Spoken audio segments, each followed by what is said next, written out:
Hello everyone, welcome to my YouTube channel and blog. Today I'm gonna talk about Healthy Info, Episode 2, Food Behind the Curtain. And today's subject is the birth of GMO. GMO is the acronym of Genetically Modified Organisms. So I will tell you about why GMO is unhealthy, and also root problems and root causes, and what is GMO. Unfortunately, not many people know about GMO. Since they don't know about GMO, many people cannot protect themselves from GMO. So let's talk about root problems and root causes. Many people, not just acupuncturists, but other type of medical practitioners, is responsible for treating patients' root problems or organs. Patients are responsible for elimination of root causes as shown in below table. So let's have a look at the table.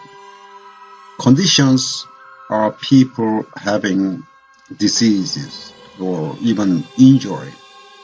That is simply different reflection or indication of damaged organs or unhealthy organs. Of course, they can be healthier and healthy back anytime because our body has amazing self-healing power.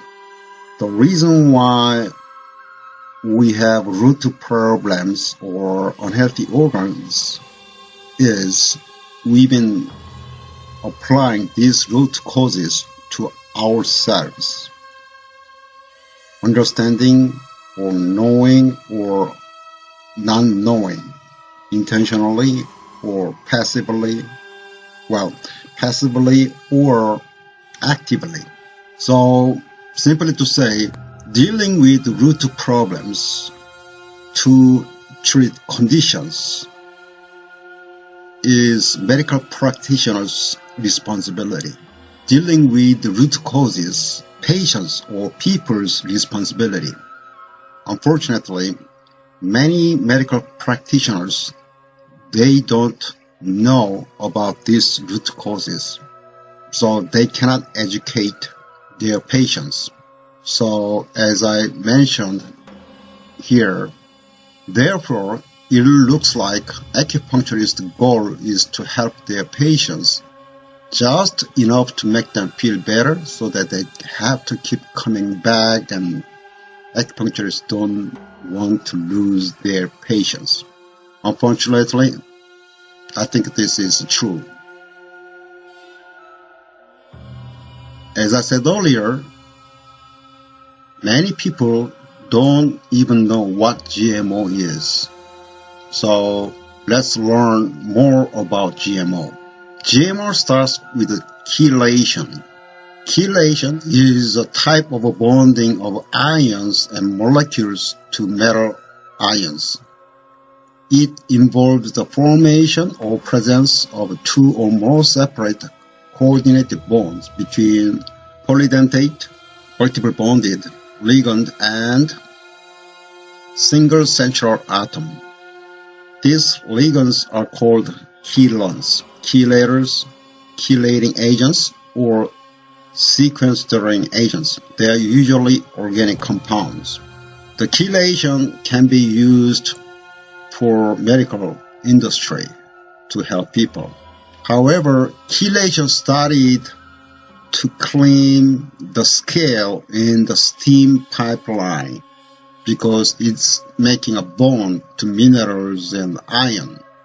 Even though it is organic compounds, still it makes a bond to minerals and iron.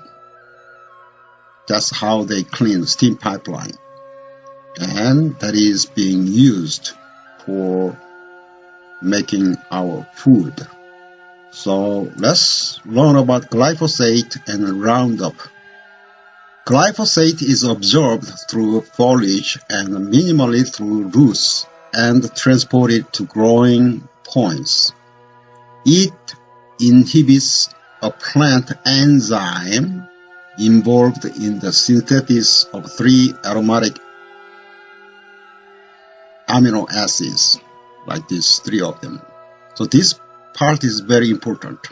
It inhibits a plant enzyme involved in the synthesis of 3 aromatic amino acids. So when it is introduced to our body, what's going to happen? Will it help us or will it damage us?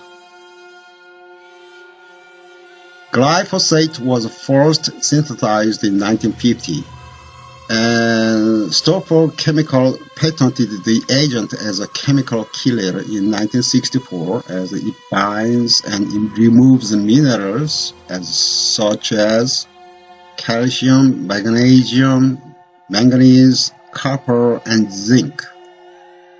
Now you understand why many people are suffering deficiency of these minerals. Some months later, glyphosate was independently discovered in the United States at Monsanto in 1970. So, the glyphosate was the third analog he made. Can be used easily. So, it was discovered to be an herbicide by Monsanto chemist John Franz in 1970. Monsanto brought it to the market for agricultural use in 1974 under the trade name Roundup.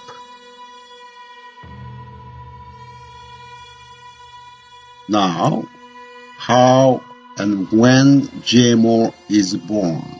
We need to know about this too. So glyphosate works by preventing plants from being able to make the proteins they need to survive. In other words, when glyphosate is introduced to our body, it may damage our proteins in our body. Since virtually all plants make these essential proteins the same way, glyphosate affects nearly all plants. For this reason, glyphosate is deemed a broad-spectrum herbicide.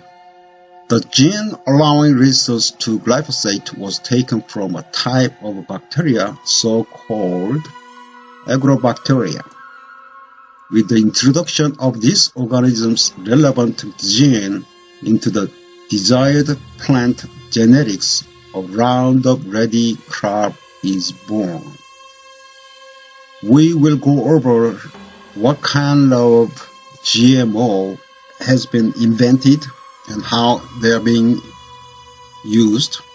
And this is information, 15 health problems linked to Monsanto's Roundup. ADHD, Alzheimer's disease, birth defect, autism, brain cancer, breast cancer, cancer, celiac disease, and gluten intolerance, chronic kidney disease, colitis, depression, diabetes, heart disease, hypothyroidism, inflammatory bowel disease or leaky gut syndrome, liver disease, Lou Gehrig's disease or ALS, multiple sclerosis or MS, non-Hodgkin lymphoma, Parkinson's disease, pregnancy problems, infertility, miscarriage, stillbirth, obesity, reproductive problems, and respiratory illnesses.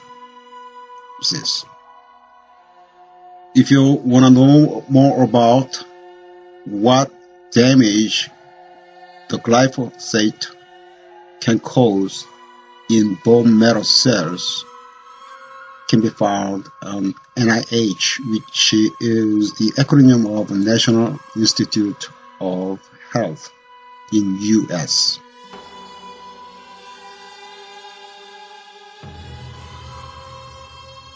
And references can be found on these as well.